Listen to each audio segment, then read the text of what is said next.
Be on your guard and stay awake. Your enemy, the devil, which you may also use the word hater, is like a roaring lion, sneaking around to find someone to attack, to influence, to infect. Walang ginagawa ang ating spiritual enemy kundi maghanap ng pagkakataon na tayo ay kanyang sirain, o kaya mas mawinam kung tayo ay pwede niya maging kasangkapan para manira ng kapwa. Kaya ang sabi ng James 4:7, resist the devil. And in our application today, resist the hater, and he will run from you. Napaka-importante na ating ingatan ang ating sarili na hindi ma-influensya ng ganitong uri ng pag-iisip. Saan natin nakikita, naririnig ang mga haters? Sa social media, maraming haters. Puro mga lason ang lumalabas sa kanilang isipan. At pagka ipinrint nila sa kanilang wall, sa kanilang site, at kinlik ang send o ang post, napakarami na agad na pwedeng malason kung palalason. Napakarami mga haters sa media, sa ating mga traditional media, radyo, telebisyon, paging sa mga dyaryo. Wala nang mabuting mapuri sa kapwa, puro kasiraan, puro panira ang ginagawa. At katakataka, pati may mga pulpito na pulpits of hatred. Na walang lumalabas sa mga katuruan, na kundi punong-puno ng mga galit sa kapwa, galit sa mga kapwa mananampalataya, na iba ang sekta o iba ang kongregasyon, galit sa mga ibang relihiyon, galit sa lahat na lang. Yung napakahalagang oras na dapat sana ay nagagamit para ang mga tao ay mapayaman ang isip, maiangat ang espiritualidad, mapalaya mula sa mga negative things, ay lalong nagagamit para ang mga tao ay maimpluwensyahan na maging magagalitin din, palamuhi, mapagmataas sa sarili, at mapanghamak sa kapwa. In the name of God, the ironies of ironies. Kailangan nakikilala po natin mga kapatid ang haters. Kuminsan tiya mo yon, minsan kaibigan, minsan nanay, kuminsan tayo. Tuwing meron siyang sasabihin, ang influensya sa iyo ay magalit ka rin sa kagalit niya, mainis ka sa taong ni hindi mo kilala, husgahan mo ang taong ni hindi mo personally nadidinig o nakikita dahil sa influensya ng haters. Huwag tayong pai-influensya kahit mahal natin sila sa buhay. Kahit mataas ang kanilang pinag-aralan o kahit pa nga meron silang katungkulan o kapangyarihan. Ang bawat tao ay binigyan ng Diyos ng sariling isip, sariling bait para salain natin ang ating naririnig at maproseso natin sa ating isipan at mabigyan natin ng pinakamakadiyos, pinakamaayos, pinakamabuting response ang ganitong mga uri ng messages of hatred. Who else must we avoid? Avoid gossiper.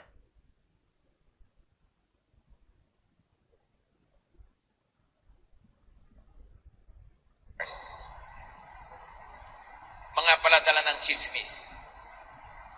Sari-sari mga alimuom na nakukuha sa lupa ang gusto nilang ilipat sa ating isipan.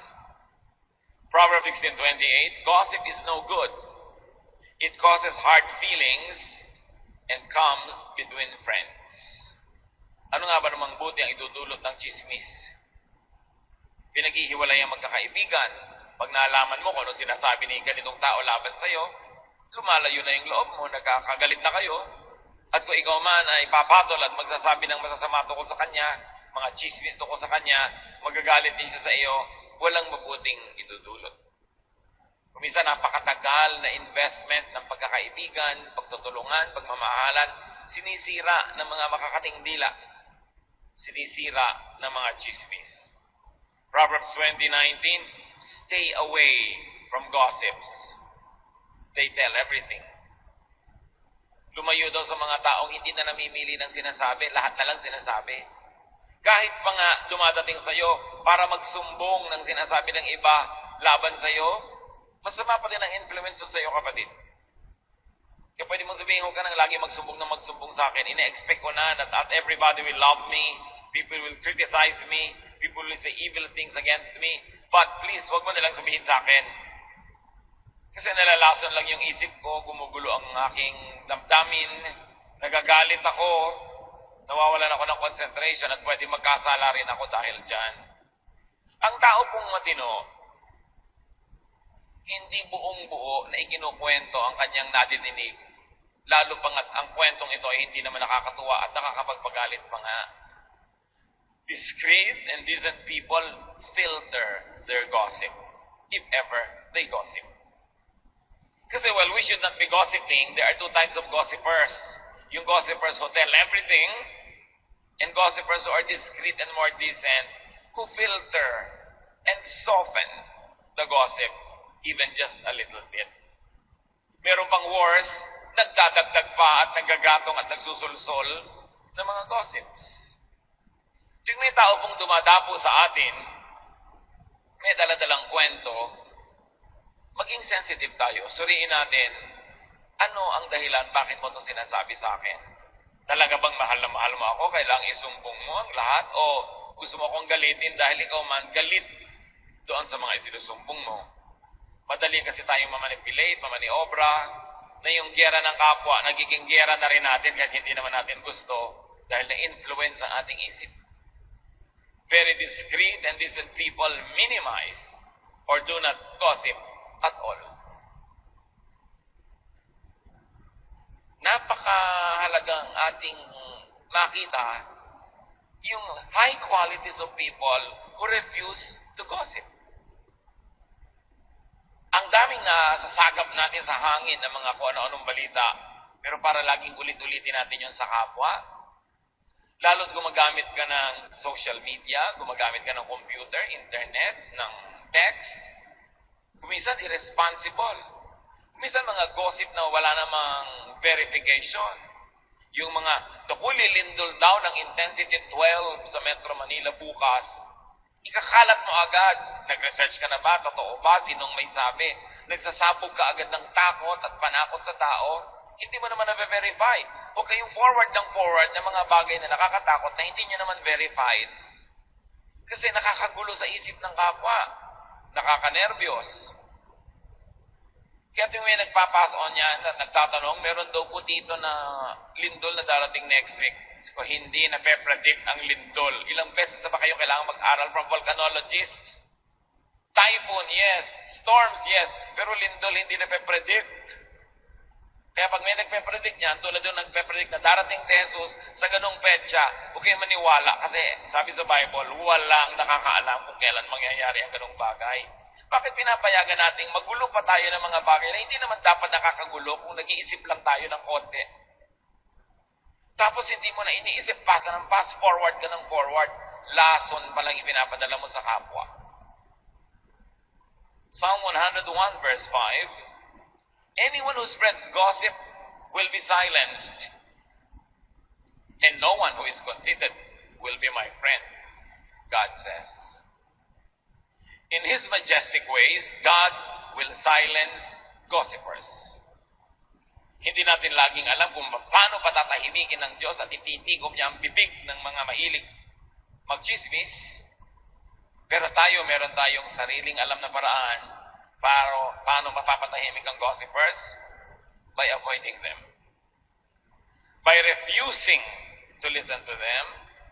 And even more, by refusing to repeat to others what they tell us. Kailangan tanggihan mong pakinggan ang chismis. Kung tumatanggi ka na tampakan ng kapitbahay mo ng bara ang iyong bakuran, trash yun eh. Dapat tumanggi ka na tampakan ng kapwa mo ang iyong tenga ng basura. Alam niyo po ba ang tenga napakalapit sa utak? Ang lapit. Kaya pag pumasok sa tenga, nasa loob na agad ng utak. Anong mga basura ang pumapasok sa ating tenga? Mga basura ng haters, mga basura ng gossipers, it will poison our minds.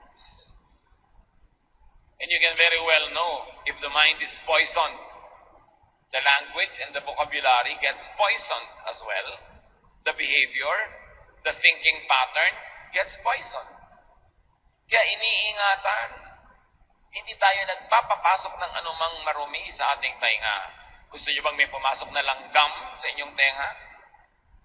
May pumasok na insekto, mikrobyo, maruming tubig, asido, and yet we allow a lot of gossip and hateful words to enter our ears.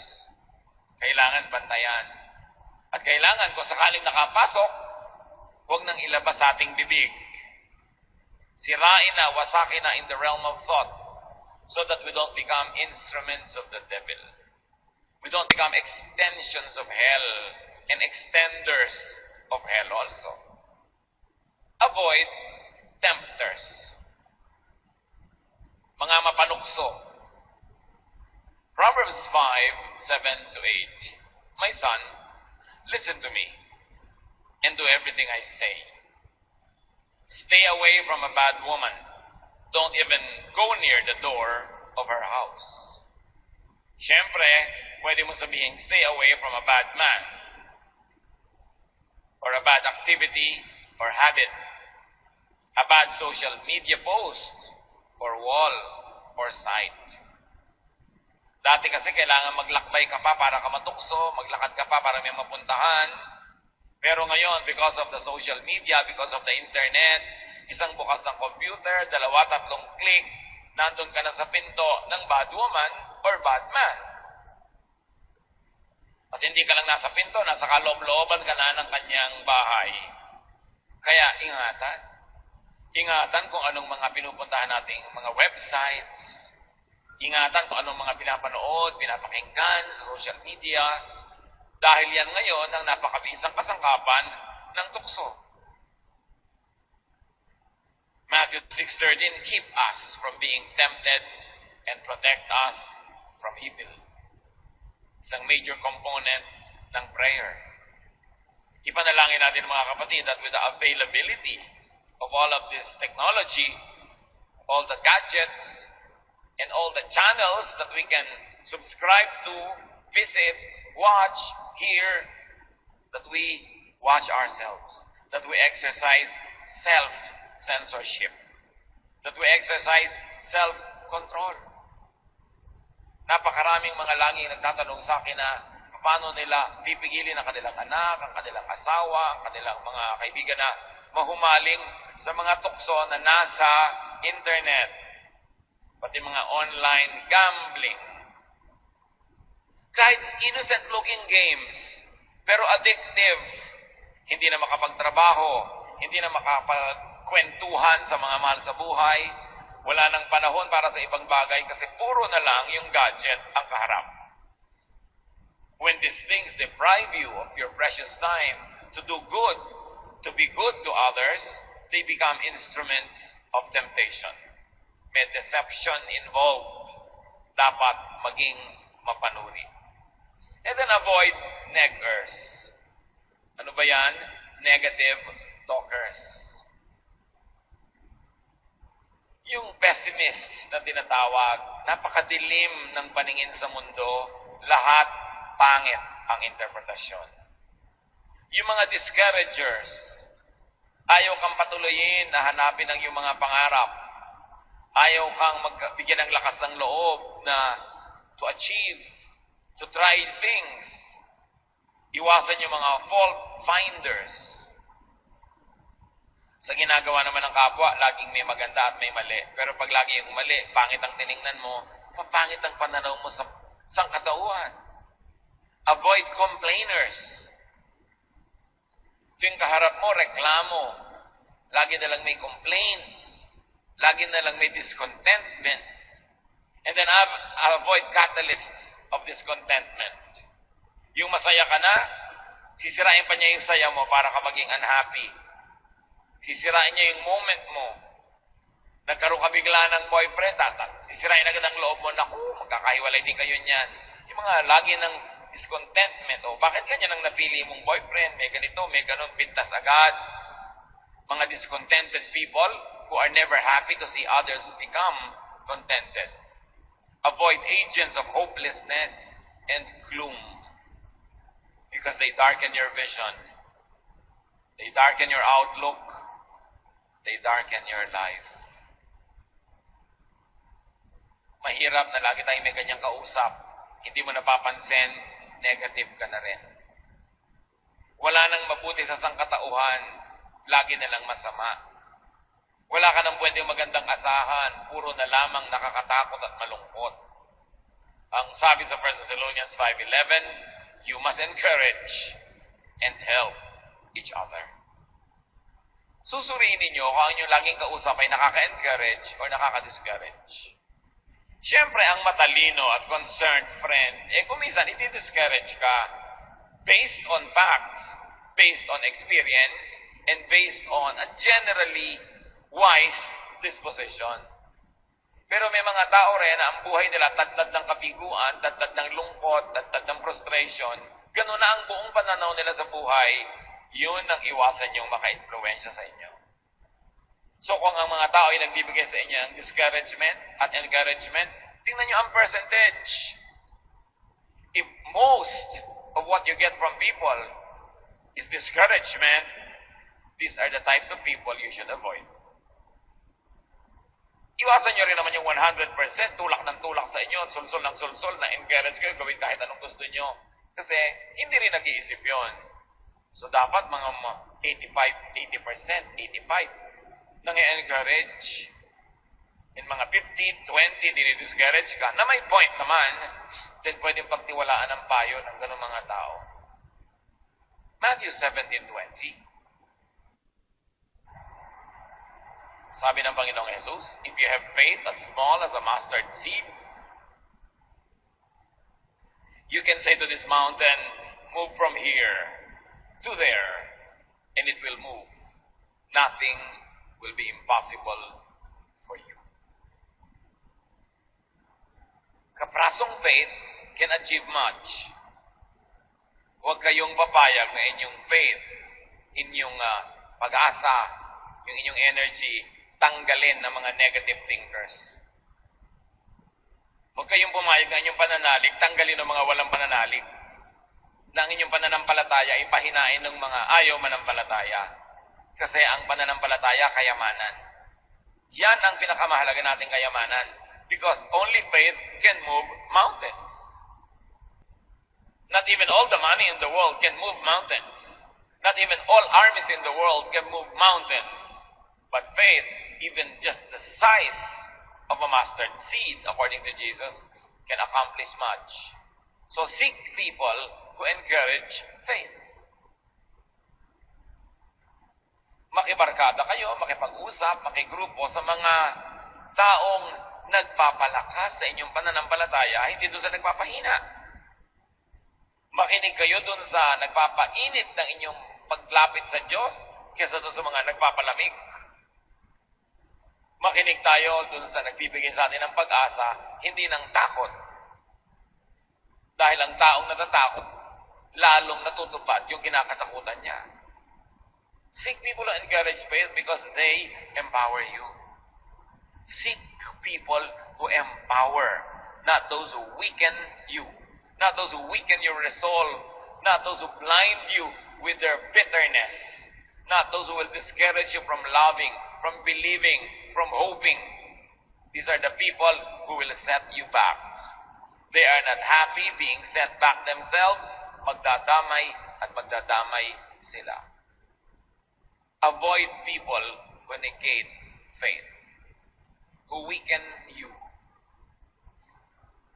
Yung gustong sirain yung pananalig mo, wala naman siyang ipapalit na superior. Gustong sirain ang pag-asa mo, wala naman siyang ibinibigay sa yung ibang pag-asa. Yung gustong pigilin ka sa ginagawa mo, wala naman silang ibinibigay na alternative na pwedeng gawin na mas mabuti.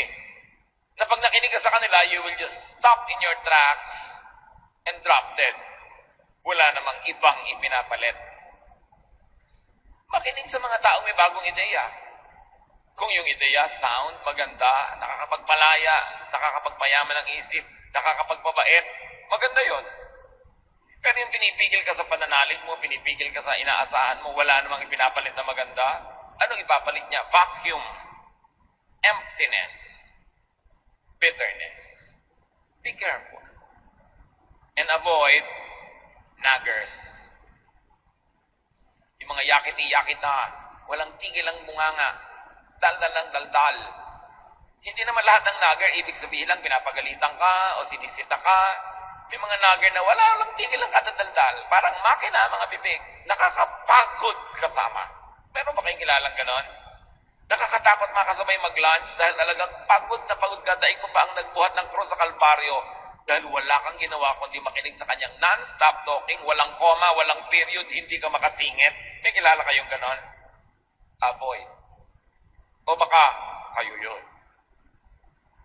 Pag iniiwasan kayo ng mga tao, naglalakad kayo, papaliko sila kahit diretso dapat nung makita kayo lumiko. Baka tayo yun, nakakapagod ka usap. Magkukwento ka lang ng isang bakasyon mo, 10 bakasyon niya ang katumbas na ikukwento niya. May sasabihin ka lang tungkol sa husband mo, dadaigin niya ng tungkol sa husband niya. Laging panalo siya, ang dami niyang sasabihin. May isa ka lang tanong, ang dami-daming sagot. Nakakapagod. Sabi ng desiderata, avoid loud and aggressive persons. They are vexations to the spirit. Nakakaligali, nakakalito, nakakagulo ng espiritu ang sobrang madaldal. Proverbs 27:15, the steady dripping of rain and the nagging of a wife are one and the same. Siyempre, male point of view yan kasi male yung sumulat. A female can also say that the steady dripping of rain and a nagging husband are one and the same. Because there are nagging husbands. Just in case wala pa kayo nababalitaan, meron. Kung may mga nagger na babae, may mga nagger ding lalaki, nakakapagod din in the same way. Proverbs 21:9, it is better to stay outside on the roof of your house than to live inside with a nagging wife or husband. Ang mga roof kasi sa Middle East, flat. Pwede kang tumira, hindi ka mahuhulog, hindi ka tulad ng mga roof natin. So sabi, mabuti pa doon ka na lang tumira sa bubong, kahit maginaw o mainit, kasi nasa loob ka nga ng bahay, ang kasama mo ng mga asawa, walang tigil ang bunganga. Nakakapagod, nakakarindi. No? Proverbs 21:19, it is better out in the desert, o mas malayo na to, than at home with a nagging, complaining wife or husband. Lagi lang lalagyan ng kabilang kasarian. Kasi universal naman ito para sa lahat ng tao. Or a nagging mother, or a nagging friend, or companion. Minsan, naglalakbay ako nung araw pa, estudyante pa ako, I was traveling, and I had the misfortune of sitting next to a couple na yung wife, walang tigil ang yakiti-yakitak. Dumating ang kape na isinerve ng stewardess, yakiti-yakitak siya. Kahit ano, hanggang bumaba ka na, may reklamo siya sa airport, may everywhere. Nakasabay ko pa sa barko. Kasi naglalakbay ka nga, may lipading. Sila na naman. Kasunod ko pa sa pila. Nangyari pa, nakapila ako, may biglang umuna sa akin na nagmamadaling nanay. For whatever reason, na may bitbit na bata at mga bag ng mga gatas. Sabi ba naman ng babaeng nagger na nasa likod ko, hindi na ako yung asawa niya, ha? Stranger na nga ako. Kinalabit pa ako, sabi niya, papayag ka na umuna siya sa'yo. In English, siyempre. Sabi ko, it doesn't matter. Takang-taka siya. Ninanag niya yung husband niya tungkol sa akin. Sabi niya, huwag kang tutulan sa kanya. Huwag kang papayag. Pag sa'yo may umuna, huwag kang... Hindi na nga inunahan. Nananag pa rin. May ganong tao. Ang tanong, baka tayo yon. Walang tigil ng kapupo na dito, rereklamo doon. So what to do in life? How to live? Ang iksi-iksi ng buhay, pupunuin mo pa ng mga negative. Sayang naman ang time. Psalm 90:12, teach us to use wisely all the time we have. Panginoon, bigyan niyo po kami ng karunungan na maging matalino kami kung paano gagamitin ang napakamanga halagang sandali na ipinahihiram niyo sa amin. Pag nagsayang ka ng 1 oras, kalahating oras, 10 minuto, 1 minuto, sa nonsense talking, sa lack of faith, sa paninirang puri, sa pangmumuhi, sayang kasi hindi na mapabalik yung oras na yun. Minimize pain is what we should do in life. negative people. Be positive. Seek and enjoy positive people.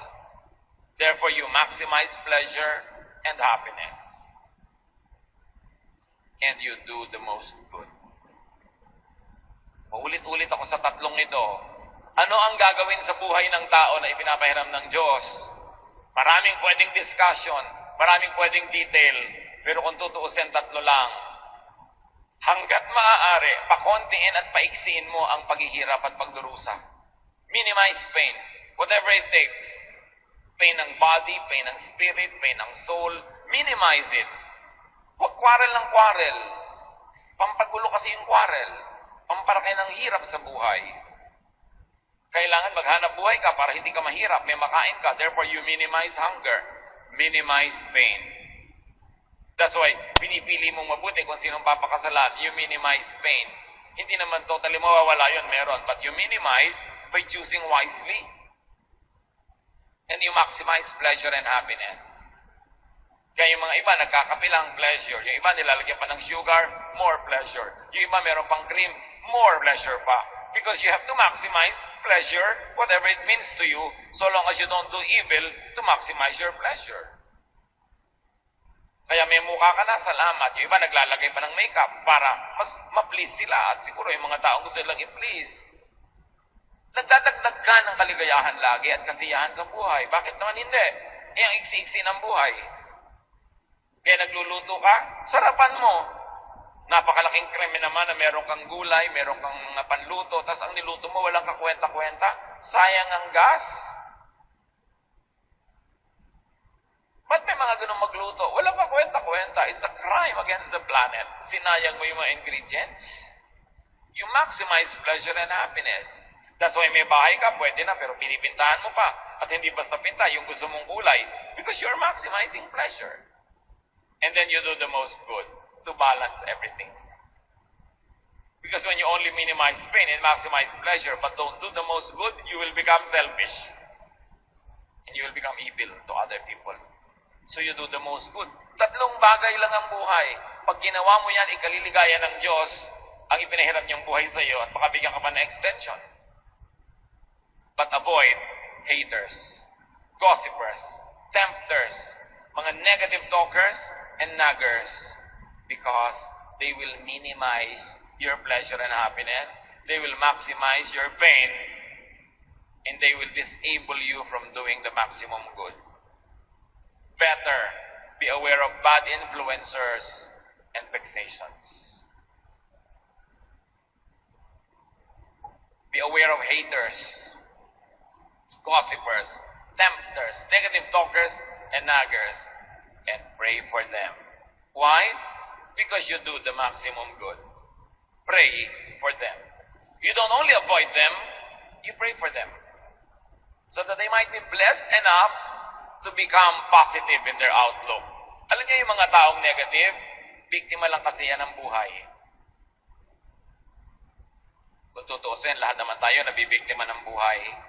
Pero yung iba, ang sagot nila sa lahat ng hirap, kabiguan, negative attitude. Nadadagdagan tuloy ang hirap nila. Tapos na nga yung nangyaring hindi maganda because of their bad attitude. Nagpapaulit-ulit pa yun sa kanilang memory at nire-replay nila sa actual na buhay ang namamaximize yung pain, ang nami-minimize yung pleasure. Pray for them that they might be blessed enough to graduate from their bitterness. Pray for them that they will have the wisdom to see that their bitterness and negative ways won't make them happy. Pray for them so that when they realize these things and they begin to have wisdom, they will change their mind and they will change their ways. And if you could, carefully and studiously try to be a positive influence on them. Pag may mga nagger, may mga negative talkers, pag may mga bitter people, discouragers, tuwing mga panahon na hindi nyo maiiwasang sila ay makasalamuha, makasama, makausap, tiyakin nyo mga kapatid na kayo ang nakaka-influensya sa kanya ng positive at hindi kayo ang nai-influensya ng negative. Gawin nyo siyang mission field. Make a firm resolve, especially if these people are close to you, that you will become an instrument of God to bless the person so that the person could be lifted up out of negative situations and negative thinking, and they could become positive. But avoid being them or being like them. Madalas naman, nagiging tulad tayo ng mga negative, hindi naman natin napapansin at alam. Wala tayong consent. Nadadala lang tayo sa dalas nating kausap. And because we don't put safeguards in our ears and in our eyes, we could get influenced by poisonous people. Avoid being a hater. Kung may nagkamali sa iyo noon, hindi lahat ng tao ganon. Kahit mas marami pang ang mali, meron pa ring tama. So huwag mong ihuhusga yung bagong kilala mo na mali agad. Hayaan mong magkaroon siya ng pagkakataong magpakilala ng maayos.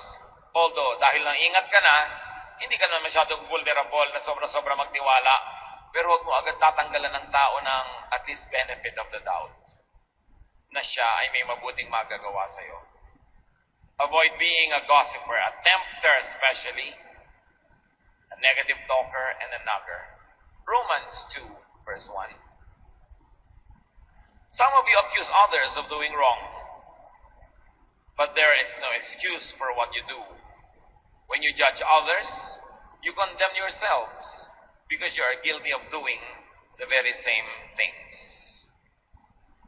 So pag meron tayong nilabel na, ay, negative thinker to, ay, negative talker, ito, discourager, tiyakin natin tayo, hindi ganon. Kasi yun yung tinatawag na talbog sa akin, dikit sa'yo.